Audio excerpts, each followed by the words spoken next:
সুনামগঞ্জ জেলার শান্তিগঞ্জ উপজেলার পশ্চিম পাগলা ইউনিয়নে বয়ে যাওয়া মহাসিং নদী। এই নদীর তীর ঘেঁষে কালের সাক্ষী হয়ে দাঁড়িয়ে আছে পাগলা বড় জামে মসজিদ।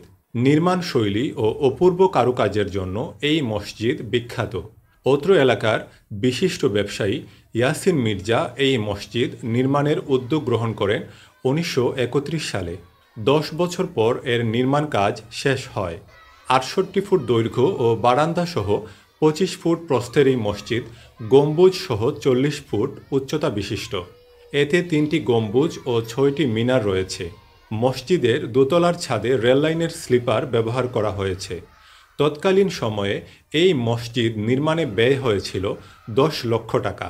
মসজিদের মূল মিস্ত্রি ও সহকারীরা ছিলেন ভারতীয়।